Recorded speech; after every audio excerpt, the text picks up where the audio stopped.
Estamos começando mais um Café com o Tico e hoje recebemos um convidado especial que tem a vida marcada pela fé, um sacerdote que transformou a sua vocação em missão. Mas antes de falar com o nosso convidado, vou pedir para a produção trazer o nosso café.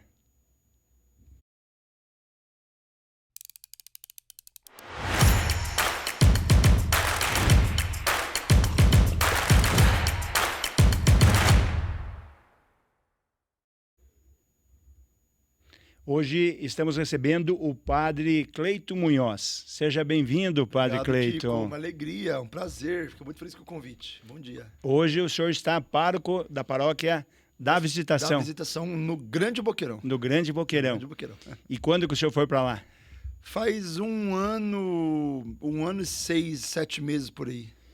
Um ano e o senhor estava onde antes, padre? Estava no Carmo. Estava no Carmo. No Carmo. Também no Boqueirão. Também no Boqueirão. É. Antes de nós falar um pouquinho da sua vida religiosa, padre, e também dessa sua relação com a juventude, que é muito importante, acho que nessa nossa conversa hoje aqui também. Depois quero falar também do título cidadão honorário de Curitiba, quero falar do livro que o senhor lançou. Sim. Mas eu gostaria de falar um pouquinho da sua infância. O senhor nasceu numa cidade, mas morou na outra. Conte um pouquinho dessa... Eu sou do interior de São Paulo, Tico. Eu nasci em Andradina, o senhor não conhece, né? Uma cidade... hoje já está virando um polo turístico na região, tem um parque aquático gigante lá na cidade, que inclusive é do prefeito da cidade. Ah, é? O prefeito, ele é um empresário super bem sucedido e ama a cidade. Mas eu cresci em Castilho, na cidade vizinha. Meus pais ainda moram por lá. A família do meu pai é aqui de Curitiba, da minha mãe é lá de São Paulo. Eles estão morando por lá, gostam do interior, já tem muitos amigos lá, aquela coisa toda.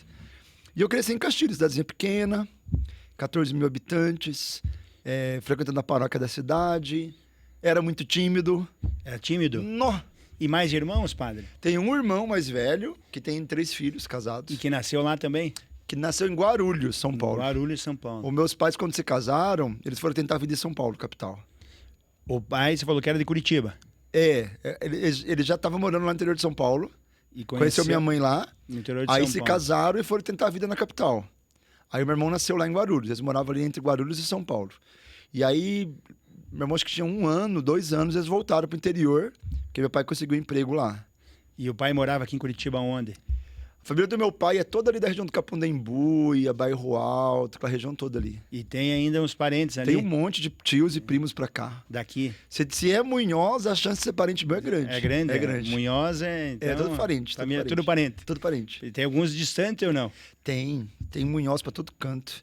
Tem Munhoz Rio Grande do Sul, tem Munhoz Santa Catarina, tem parentes em São Paulo ainda que ficaram lá em São Paulo depois, em Mariporã, São Paulo, enfim, espalhados por aí. E lá em Castilho, o senhor estudou escola municipal? Estudei a vida inteira escola pública. Escola pública lá. A vida inteira. E quando o senhor tinha 10 anos, 8 anos, o que o senhor queria ser quando crescer? Essa é uma boa pergunta.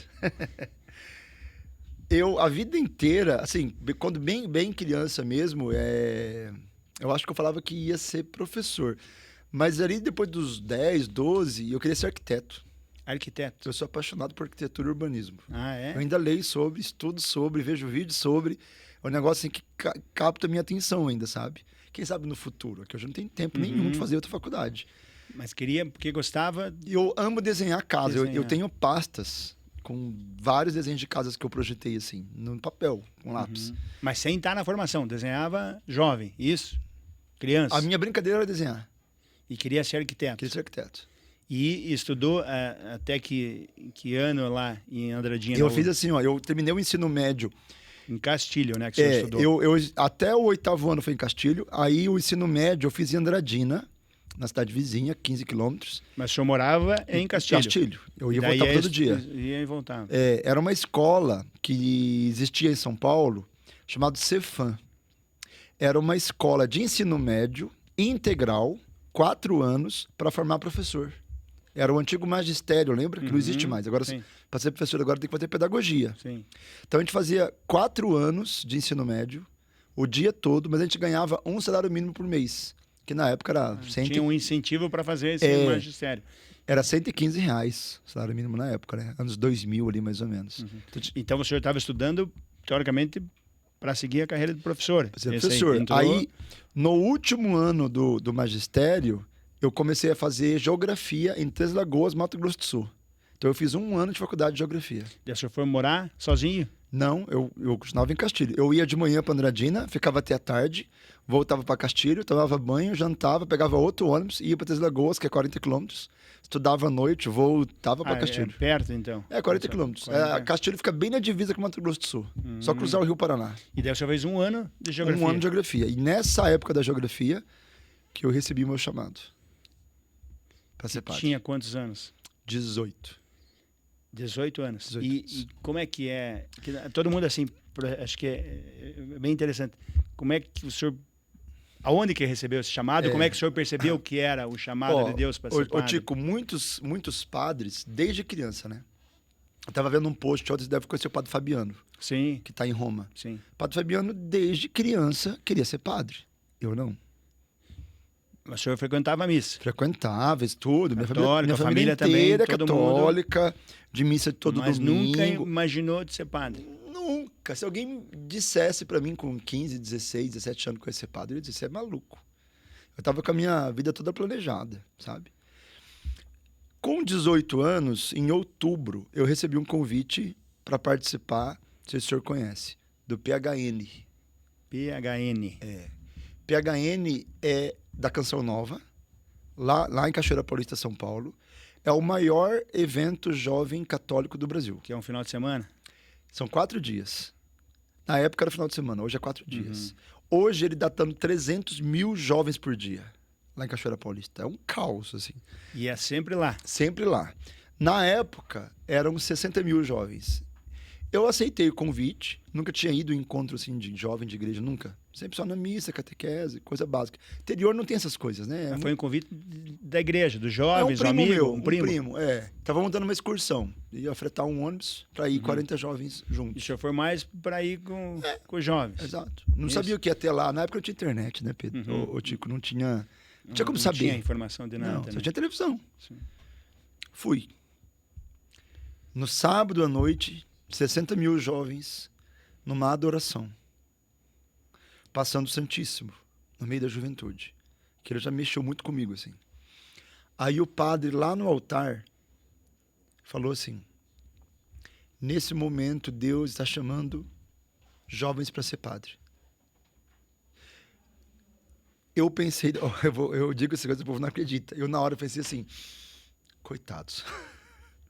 O primeiro pensamento... Jamais ia pensar que era ouvindo o padre. Que era para mim. Mas o que aconteceu? Eu mudei ali. Eu saí dali diferente. Eu voltei para minha cidade no domingo à noite, chegamos segunda cedo na minha cidade, e eu só queria ir para a igreja. Eu não queria sair mais da igreja. Eu queria ir na missa todos os dias, eu só ia domingo.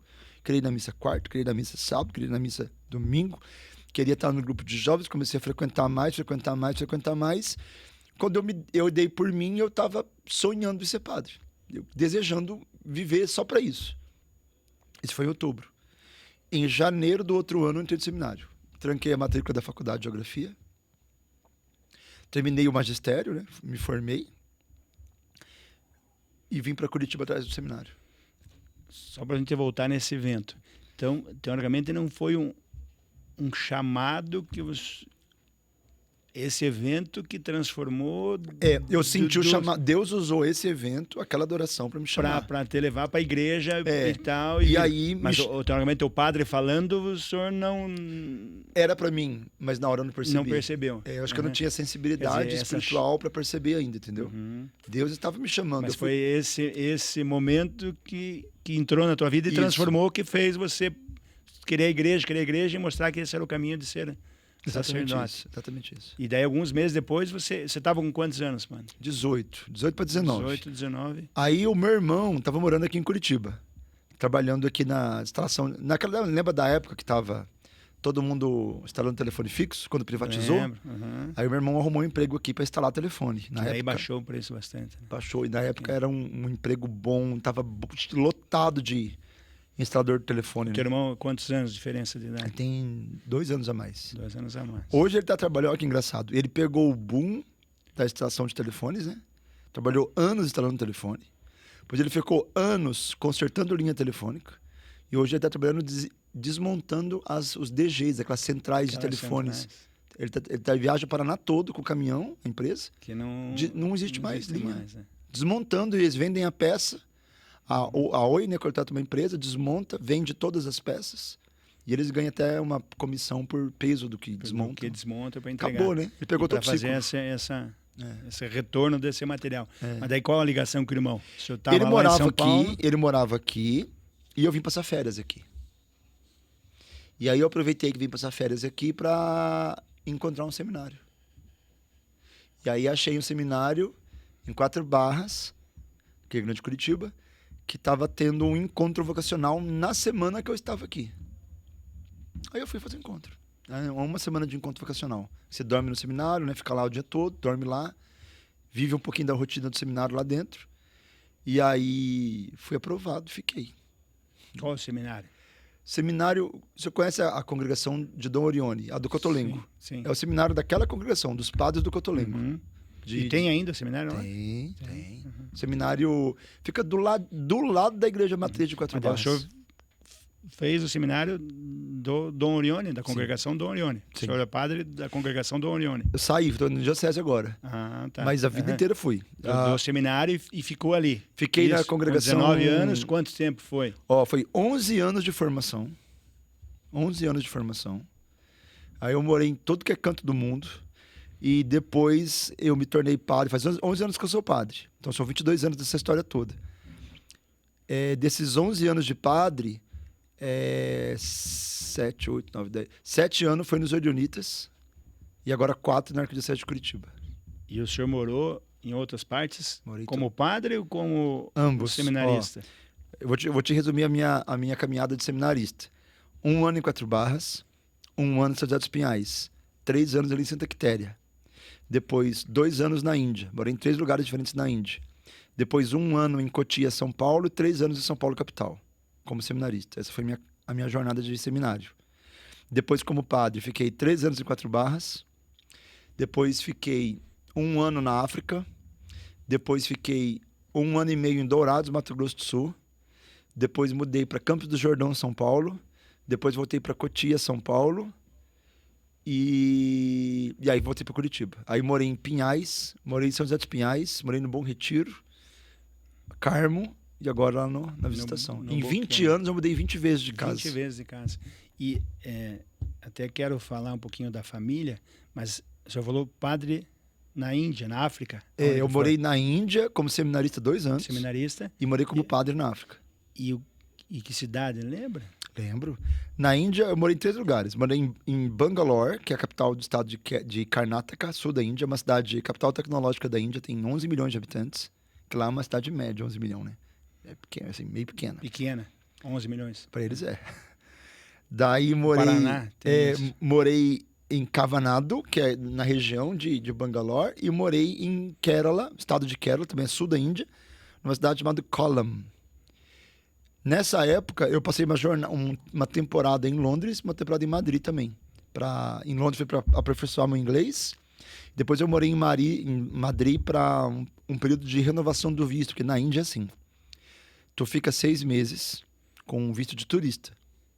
Aí você é obrigado a sair do país, renovar o visto e voltar para a Índia. Então, a cada 6 meses tinha que sair da Índia. Tem que sair. Ir para outro lugar, esperar a renovação do visto e voltar. E tudo isso pela congregação. Tudo isso pela congregação. E, inclusive, para aprender o inglês, tal, a congregação que faz essa programação. Sim. E o que o senhor traz de lá, dessa vivência nesses países do exterior? Chico, a Índia mudou minha vida, assim. Ela me ensinou... Sabe aquela sabedoria que você não aprende em livros? Só vivendo? Porque eu lidei com a pobreza, nós morávamos na periferia de Bangalore, num lugar muito pobre. E o trabalho nosso lá de padres, nós não tínhamos igreja. Era uma missão. Era só obra social. Nós tínhamos uma creche para mais de 100 crianças, de manhã e à tarde. Para a maioria delas, a única refeição que elas comiam no dia era a que nós dávamos. Então, a gente dava reforço escolar, aula de inglês, brincadeira, atividades pedagógicas, crianças muito pobres. A maioria não era católica, era muçulmano ou hindu, mas a gente nunca faz, né, distinção de pessoas, Deus me livre. Tínhamos um trabalho com mães, tipo assim, um clube de mães que fazia artesanato, e nós vendíamos isso lá em Londres, e o dinheiro voltava para financiar o projeto, eles eram muito pobres. E tínhamos um seminário com uns 50 seminaristas também extremamente pobres. Então a gente vivia assim, uma vida bastante difícil. Depois eu mudei para um outro lugar, sul da Índia, em Kerala, que era uma ilha nós morávamos, e não tinha energia elétrica. Nós tínhamos 1 hora por dia de uma energia de gerador a diesel para bombear água.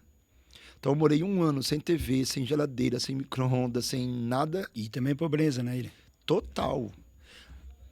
As famílias que moravam do outro lado da ilha eram casas feitas de bambu, folha de bananeira e palha. Eu morei nessa realidade por 1 ano. E nós éramos pobres como os pobres. Então a gente tinha uma vida... Tinha carro. Tinha que viver junto com eles. É o que tinha ali. Isso. Claro que nós... Não vou ser hipócrita, tá, Tico? Nós tínhamos mais condição do que eles, óbvio. Porque aí vinha dinheiro de Roma. Sim. Tínhamos comida. Né? Tínhamos uma vida, graças a Deus, nunca faltou nada. Mas era uma vida extremamente simples. Extremamente simples. E o que traz, assim, Eu aprendi a valorizar as pequenas coisas da vida, aprendi a valorizar as pessoas, a ser humilde, a gostar de trabalhar, acreditar no ser humano, a acreditar, a ter a fé em Deus que aquele povo simples tem. Tudo que eu aprendi, que eu prego hoje nas minhas pregações, os princípios...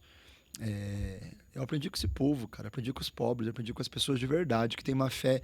Se você tira a fé de Deus desse povo, eles não param em pé. A fé é que sustenta. Você conhece muita gente pobre. Sim. Tira a fé deles. Eles não aguentam. A vida é insuportável. Não tem como suportar uma vida de miséria se você não tem Deus nessa história. Eu aprendi não aguenta, isso. Né? Não aguenta. Os desafios da vida é com Deus, né? Então, quem tem muito desafio tem que ter essa fé. Eu conto uma história. Na época do Natal, a gente foi visitar essas famílias que moravam do outro lado da ilha. Para ver quantas pessoas tinha em cada casa, a gente ia mandar uma cesta de Natal completa, com alimentos para eles. Aí, eu e 2 seminaristas indianos, que falavam a língua deles, né? Eu só falava inglês. E esse povo pobre não falava inglês, obviamente, né? Aí, Tico, a primeira casa que nós entramos, casa, né? Barraco. Folha de palha, folha de bananeira. Nós entramos dentro, baixinho assim, 2 metros quadrados. Tinha uma esteira no chão para dormir, né? E no canto uns tijolinhos. Casca de coco lá é carvão. Para fazer comida. Para fazer comida. Aí eu entrei. A senhorinha ficou tão contente quando me viu, porque lá eles gostam muito de estrangeiros. Eles são muito acolhedores, são muito simpáticos.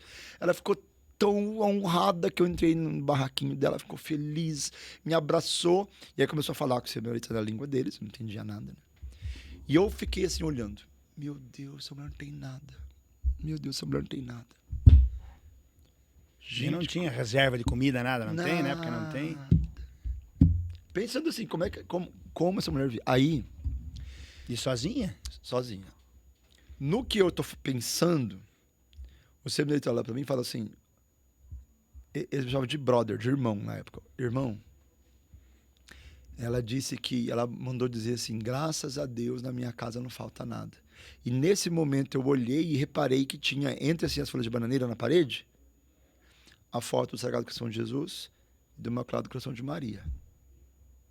Daí, claro que não falta nada, ela tem Deus. Tem Deus. A quem tem Deus nada falta. Ela era uma pessoa feliz. Aí eu aprendi uma lição que eu partilho nas pregações. A gratidão transforma o pouco em suficiente. Sempre agradecer a Deus, né? Quem é grato pelo que tem, sabe que tem o suficiente para viver. Não fica com inveja, desejando, sabe? Quem é que é mais infeliz hoje? As pessoas muito ricas, que sempre quer ter mais e mais e mais e mais, Tico. Sim. Eu aprendi essas coisas. Sim. E quando que daí o senhor deixou da Dom Orione e recebeu esse convite para ser diocesano? Não, ou uma decisão própria? Não, foi por decisão própria. Quando eu morava lá em Dourado, porque assim, a história é complexa. Na África, quando eu morava em Moçambique, eu fui sequestrado. Sequestrado? Por ser estrangeiro, ser branco, e deixaram que eu tinha dólar. E me pegaram lá perto do aeroporto, me levaram para um lugar, apanhei a noite toda.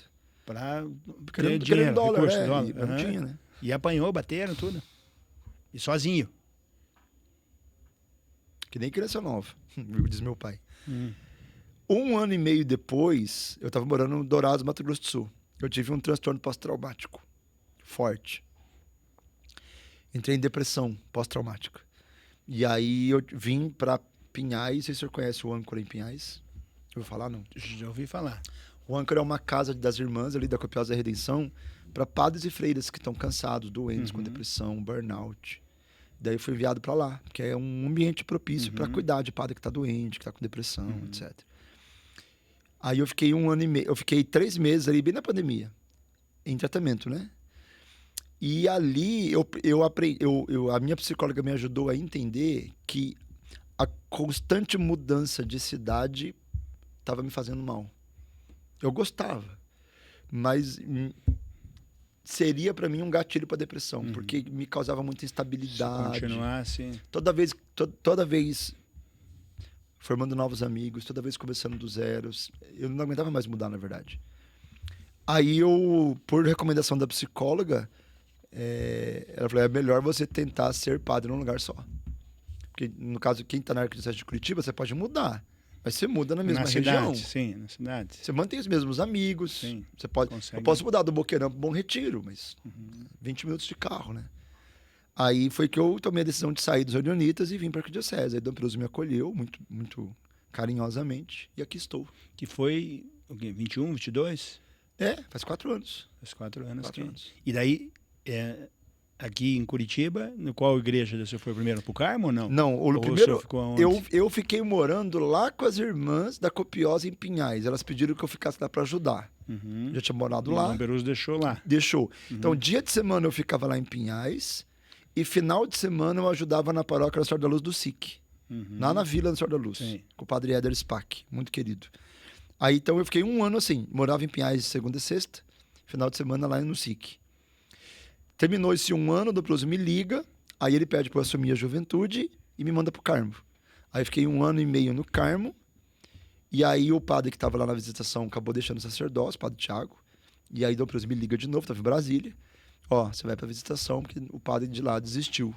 Aí foi pra visitação. E essa tua ligação com a juventude começou daí no Carmo, quando o Dom Peruso fez esse convite? Assim, e o que é assumir a juventude? Qual é essa função dentro da Arquidiocese? O que acontece? Eu sempre trabalhei com jovens nas minhas pastorais.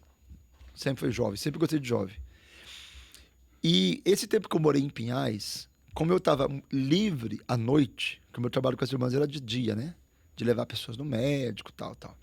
À noite estava livre.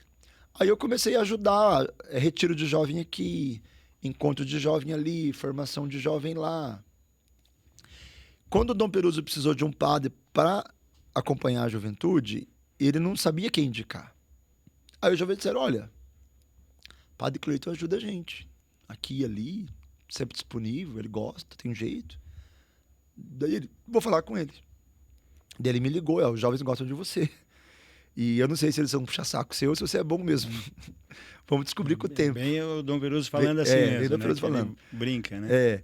Aí ele me pediu para assumir. Qual que é a minha missão? Existe em Curitiba o chamado setor juventude. O que é o setor juventude? Ele é a soma de todas as expressões juvenis católicas, porque a Igreja Católica é composta de muitos movimentos, você sabe.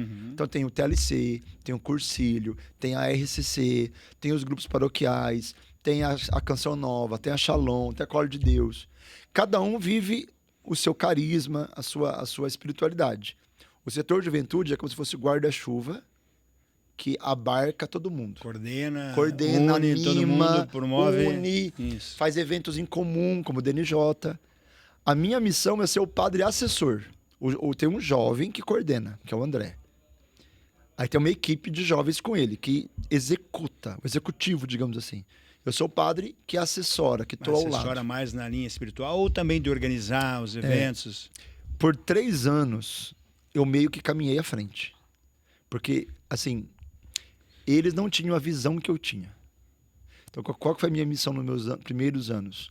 Dar a visão. É tipo assim, eu sei onde nós vamos chegar. Eu estou vislumbrando o lugar que eu quero que nós estejamos. Eu vou dizer o caminho. Vem comigo. Para isso precisa fazer isso. Então, no começo eu fiz tudo sozinho.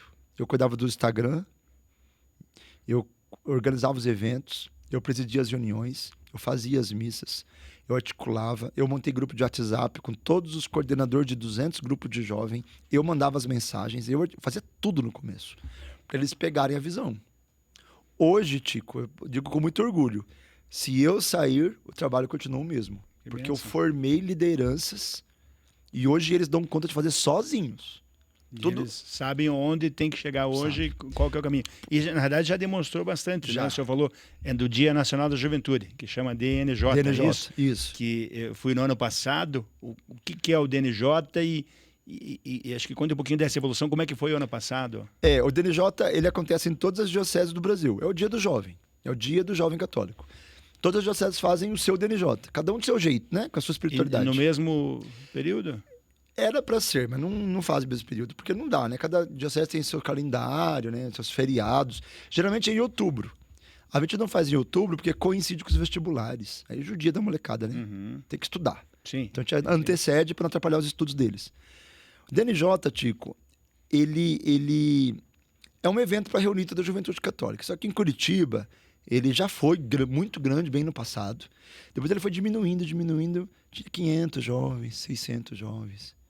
Porque faltava justamente a comunhão. Eles chamavam só os jovens de paróquia. Não chamavam as novas comunidades, que é a Canção Nova, Shalom, o Colo de Deus. Não chamavam os movimentos, TLC não participava, que é o maior movimento católico de Curitiba. Eu gerei comunhão. Eu pus todo mundo em volta do mesa. Vamos fazer junto? Vamos construir juntos? Vamos fazer um DNJ para todo tipo de jovem católico, para o jovem carismático, para o jovem mais conservador, para o jovem de periferia, para o jovem do hip hop, para o jovem do samba, para o jovem do rock, para o jovem que gosta de silêncio. Tem que ter espaço para todo mundo. Todo mundo. Porque o jovem católico não é igual. O ser humano não é igual. Tem todo tipo de ser humano. Sim, Tem gente que adora o barulho. sim. Tem gente que não gosta de barulho, gosta de silêncio. Aí a gente desenhou, eu tenho papel até hoje, assim, que eu desenhei como eu queria o DNJ. Vários palcos, todos acontecendo ao mesmo tempo, todo mundo junto. Aí, o primeiro DNJ que eu organizei foi lá no Santuário da Divina. Foi 4.000 jovens.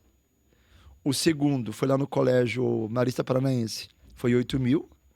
Ano passado, na PUC, foi 14.000. 14 mil na PUC, que eu Então, tive na PUC. a gente foi E dobrando. Sensacional. A gente você foi vê dobrando. Aquela juventude. E o Tico, o mais incrível, isso um rapaz da TV Evangelizar me falou, um produtor da TV Evangelizar. Ele tava lá filmando a missa, né? Ele disse que olhou para um outro produtor e falou assim: eu sei por que até hoje a gente não conseguiu fazer programa para os jovens. Aí eu, por quê? Olha aqui, é tudo jovem que tá tocando. Uhum. Não tem um adulto fazendo nada aqui. Eles, Toda quando a eles organização, fazem... desde a frente e tal, é isso. A Chico, recepção, quem estava né? dirigindo o palco era jovem, quem estava cuidando da infraestrutura inteira era jovem, quem estava cuidando da parte de saúde era jovem, quem estava cuidando da parte de iluminação, de cenografia, de LED, de direção de artística, quem estava cuidando de inscrição, financeiro, contabilidade, compras, tudo era jovem. Tudo jovem que organizou. Tudo. Tudo. 100% feito por jovens, com os jovens e para os jovens. E essa é a visão que eu tinha. Que o jovem ia ocupar o seu lugar na igreja, de protagonismo. Eu dizia assim para os jovens, nós não vamos aceitar mais a última salinha da igreja. Nós vamos ocupar um lugar que é próprio do jovem. O Papa Francisco dizia assim, ó, o jovem não é o futuro da igreja. O jovem é o agora de Deus. Se o jovem é futuro, então agora não serve para nada. Fique velho e você vem. Era assim que você pensava. mensagem, né? Quando você for velho, você vem jogar bingo aqui, porque quando você é jovem, a gente não quer você. Agora não. Você é jovem, Jovem venha, é o venha momento. exercer protagonismo na igreja. Hoje, você pode olhar, poucas paróquias não têm jovem. Algumas ali na Zona Norte, que é uma região mais rica, mais difícil, né? Tem muitos idosos também. Porque não tem juventude na região, é tem isso? bairros que não tem jovem sim, mesmo, o sim, senhor sabe. Sim. Bom Retiro, Uhum. Cabral, Mercedes, não tem muito E jovem. se não tiver o jovem hoje, na igreja não tem igreja amanhã, né? Se o senhor olhar aqui a Zona Sul,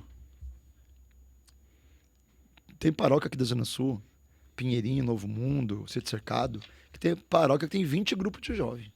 Na mesma paróquia. Profetarias, por exemplo, no Sítio Cercado. Tem 20 grupos de jovens. A paróquia é lotada de jovem. Que bênção. Graças a Deus. E dentro dessa mobilização da juventude, né? O senhor falou ali já de organizar Instagram e tal, o grupo do WhatsApp. Como que o senhor vê essa importância do jovem, não precisa nem ser o jovem, do católico também, compartilhar essas questões da Igreja Católica ou de Deus nas redes sociais, né? Porque eu sempre eu vou na missa, talvez eu sempre coloco uma foto que estou na missa para Sim. divulgar que a gente está na Perfeito, missa, perfeito. ou divulga agora recentemente posse de diversos padres, a gente participando e gosta de divulgar isso também. Tem que divulgar, Tico. Olha só, a igreja entende a rede social diferente do mundo. Para nós, a rede social ela é uma praça pública. Não é um meio de comunicação. Isso muda tudo. Meio de comunicação é TV e rádio, porque você é passivo, você não interage. Rede social, você interage. Então, a rede social é uma praça pública que merece o anúncio do evangelho. Então, nós temos que anunciar o evangelho nas redes sociais. O meu Instagram é 100% de evangelização. Estou lá só anunciando o evangelho. Então, o que isso significa? Que hoje a igreja percebeu a importância de se evangelizar nas redes sociais. Isso está causando uma revolução.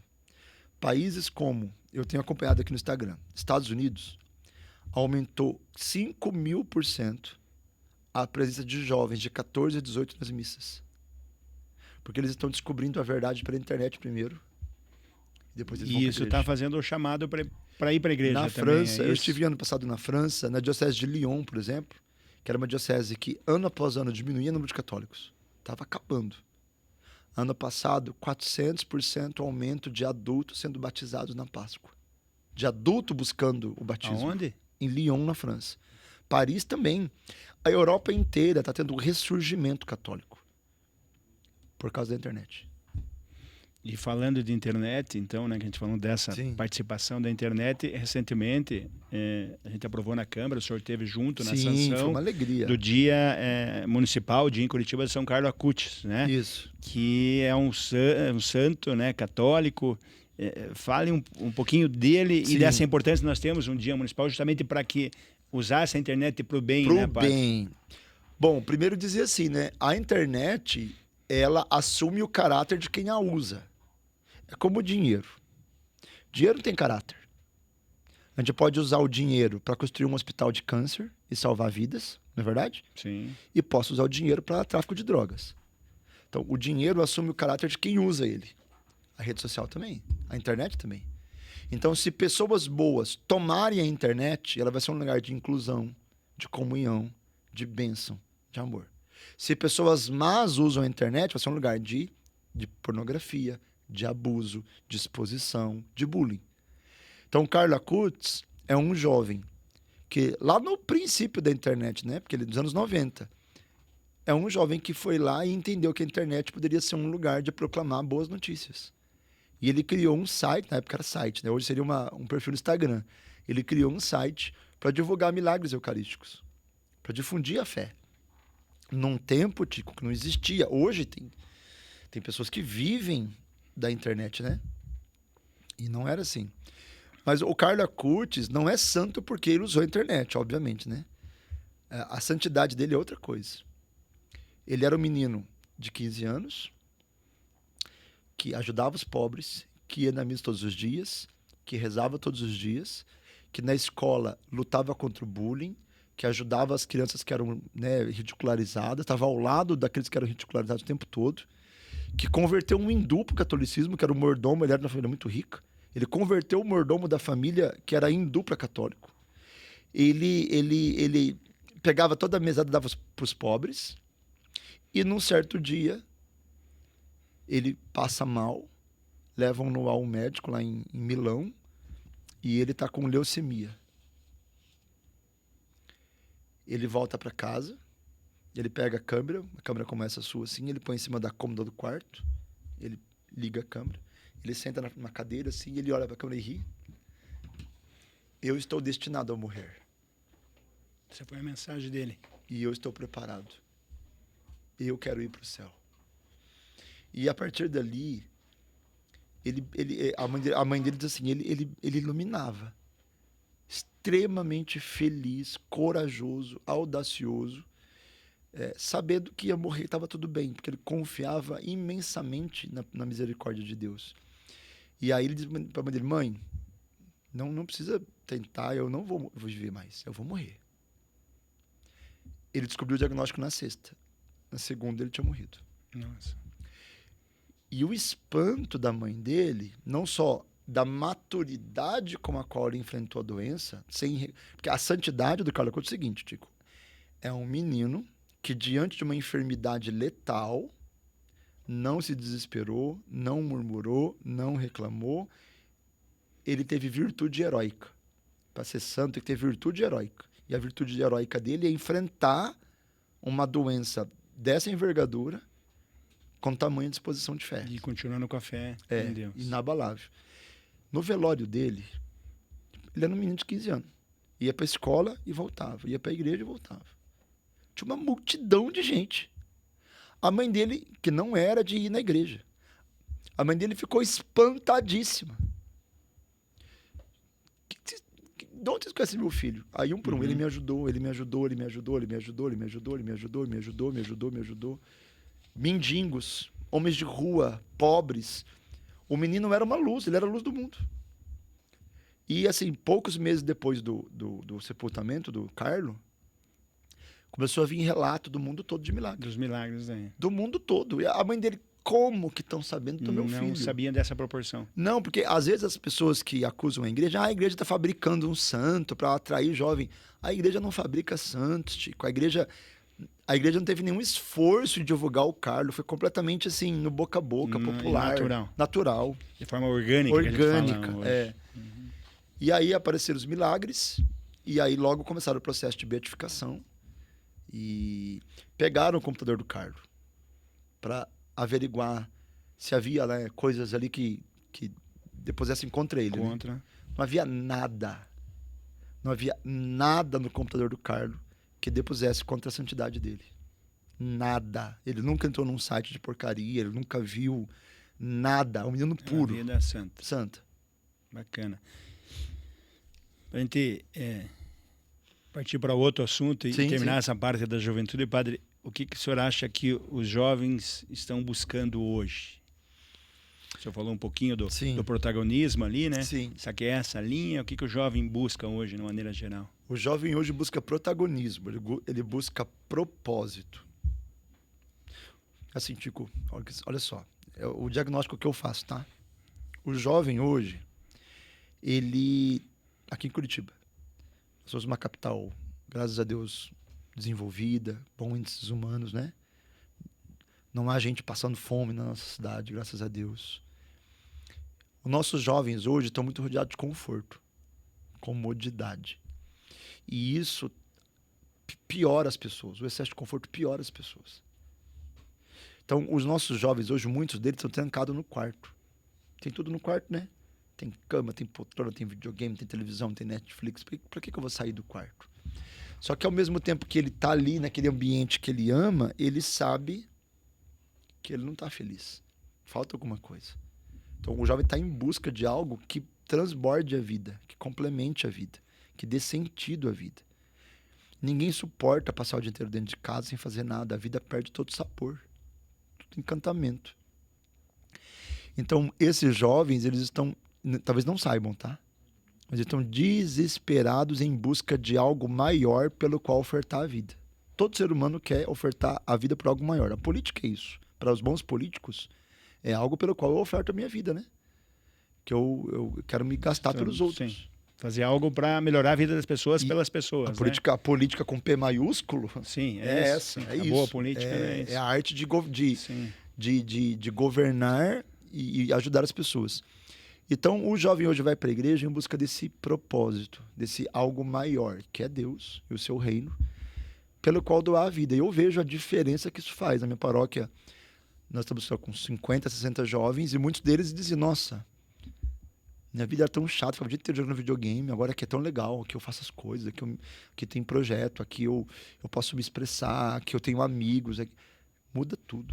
E acho que aí também é um desafio e um perigo, né, padre? Eu digo, dessa comodidade do jovem, dele querer algo e não entender o que esse algo que ele precisa. Aí acaba, de repente, indo ele vai para coisas que maquiam isso, drogas. Isso. Que trazem uma sensação... de prazer momentâneo, mas que não completa. Eu trabalho muito esses temas com jovens, muito. Muito. O jovem, ele pode pegar um atalho. Droga, prostituição, pornografia, Que dinheiro. acha que vai fazer bem para ele, Não faz. ou até faz num determinado momento e acaba. O caminho é que ele precisa, esse complemento, essa vida plena, é buscar a igreja, buscar Deus. Sem dúvidas. Que dá um propósito para a vida. Que dá um sentido para a existência. Sem o sentido claro, a vida não faz sentido. Nós, seres humanos, somos seres em busca de sentido. Um cachorro, ele nasce cachorro, morre cachorro, ele abana rabo, ele lambe, ele come, ele late. Não tem mais nada. O ser humano não se satisfaz com o básico. Então, o que eu quero oferecer para os jovens é ambientes seguros, nos grupos de jovens, né, nas paróquias, ambiente seguro, onde ele possa exercer seu protagonismo, descobrir um propósito e entregar a sua vida por algo maior e melhor. É isso, que é o que todo ser humano anseia. E essa, agora fazendo o link que o senhor falou no começo ali, da comodidade, né? Comodidade, quer dizer, tem tudo, talvez se afasta de Deus. E aquele que às vezes não tem nada é que coloca toda a sua vida em Deus e sempre agradecendo. Sem dúvidas. Né? Você falou daquela comunidade pobre lá da Índia, da África. Tico, um pai que dá tudo que o filho quer, estraga o filho. Tu sabe disso? Sim. Existe um negócio chamado a maldição dos herdeiros. Dificilmente um herdeiro é alguém feliz. Muitos herdeiros acabam nas drogas, depressão, porque o cara nunca teve que lutar por nada. Tudo veio de mão beijada. E quando vem de mão beijada, eu não sei o valor. Se eu não sei o valor, eu não valorizo. Só posso valorizar aquilo que eu sei, o valor. Por isso que eu valorizo, né? Valorizar o que tem. Eu vou dar um exemplo do Silvio Santos. Por que o Silvio Santos acertou com as filhas dele? A Patrícia, para apresentar o programa, teve que começar fazendo merchandising como qualquer pessoa lá de baixo. E provar que é capaz. Não é porque o papai é o dono... Já começou a ter o programa. Que eu vou ter a porta aberta. Tem que mostrar que... Se os pais... A receita para estragar um filho é dar tudo que ele quer. Tem que ter o senso de conquista. Aquilo que nós conquistamos é mais gostoso, né? Sim. É bem melhor. Padre, eu recebi um livro aqui do meu amigo, vereador Lawrence, né? Que é nosso amigo, né? Querido demais. Participa muito da igreja também, seu amigo, né? Sim. Padre Cleiton Munhoz, Resistir. Resistir. Esse é o primeiro livro? Esse é o segundo. Segundo livro.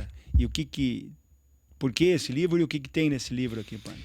Esse livro e o primeiro, e vai ter um terceiro no final do ano, eles nasceram das minhas homilias.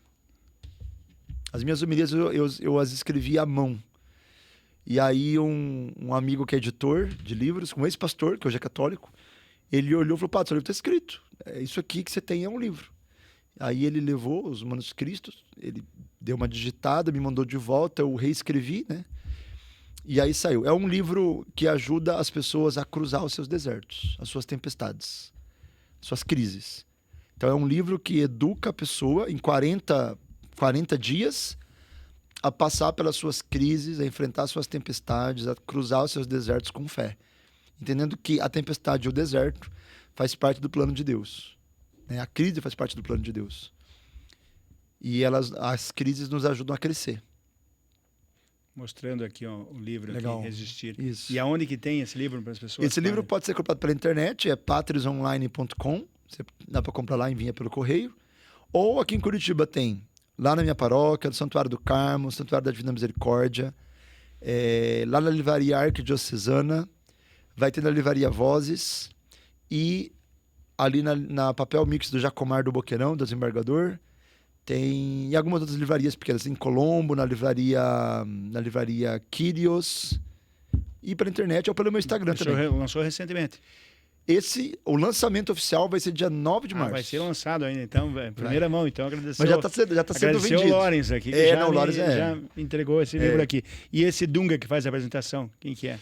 O Dunga é o fundador do PHN, do movimento PHN. Que ele coloca essa mensagem: ao conhecer o Padre Cleiton, nasceu em mim um desejo ainda maior de ser mais profundamente católico. Ele é um cara que é referência para mim, né? Ele tá há 40 anos evangelizando jovens, entendeu? E ele criou o PHN, que é o maior movimento jovem Sim. hoje do Brasil. Então, o cara é uma referência gigantesca para mim, assim. Padre Cleito, nosso tempo é limitado, Sim, né? Eu foi legal agradeço a conversa. mais uma vez. Parabéns pelo trabalho também lá na paróquia da Visitação no Boqueirão, que tem aumentado também a procura, né? Sim, Dos bastante. jovens, dos adultos aí. Sim. Mandar um abraço também ao Juca Insa, também, Sim. que a filha está participando lá É, na paróquia. Quero mandar um abraço também aqui, ó, o pessoal da Fonte Life, que é a nossa patrocinadora, a água aqui do Paraná também, o Célio Baggio, que é um amigo nosso. E, padre, assim, uma mensagem, talvez, que o senhor possa deixar para aquela pessoa que está, digamos assim, sem fé, sem esperança, achando que nada dá certo, entendeu? Que a vida não vale. Acho que vale. aquela mensagem para aquela pessoa que realmente está sem fé, né? Vamos olhar aí para aquela câmera ali, ó. Amado, você que está passando por crise, por provação, você que está desesperançado, eu tenho uma palavra para você. A palavra de Deus diz que fé é a firme convicção daquilo que não se vê, a certeza daquilo que se espera. Você pode estar rodeado de deserto, você pode estar vendo tudo em ruína ao seu redor, mas Deus prometeu vida em abundância, Ele prometeu paz que ultrapassa todo entendimento. A palavra de Deus diz que tudo concorre para o bem dos que amam a Deus. Portanto, pode estar difícil hoje, vai passar. O deserto não é lugar de moradia, é lugar de travessia. Você pode estar cruzando um deserto, mas depois dele tem uma terra prometida, tem o novo de Deus, tem a bênção de Deus. O segredo é, enquanto você cruzar o deserto, não tira os olhos da promessa. Portanto, levante os seus olhos um pouco, escuta aquilo que Deus promete para a sua vida. Leia a palavra, vá para a missa, tente se alimentar das promessas de Deus, que elas dão força para cruzar os nossos desertos. Você pode pensar que está sem fé, que não está sentindo nada, mas fé não é sentimento, fé é uma decidida decisão. Que Deus possa transformar todos os seus desertos em terra prometida, em as suas noites escuras em dias claros, as suas lágrimas em alegria. Deus abençoe você. Amém. Amém. Então, hoje o Café com o Tico, essa conversa bacana com o Padre Cleiton, o padre aí que tem feito esse trabalho com a nossa juventude, com o católico em geral, mas principalmente com a juventude, né, padre? Sim. E a gente pode terminar de forma diferente aqui, Podemos. fazendo uma bênção, pode abençoar o pessoal que está assistindo. Com certeza, sem dúvidas. Então, o Café com o Tico fica por aqui, agora a bênção final com o Padre Cleiton. Muito bem, o Senhor esteja convosco, Ele está no meio de nós. Que a bênção do Deus do amor, do Deus da paz, do Deus da fidelidade, da promessa, manifestado e revelado na pessoa de Jesus, derrame sobre você e a tua família toda a sorte de graça e bênção espiritual, em nome do Pai, e do Filho, e do Espírito Santo. Amém. Amém. Amém. Obrigado, padre. Eu que agradeço. Obrigado e ficamos por aqui.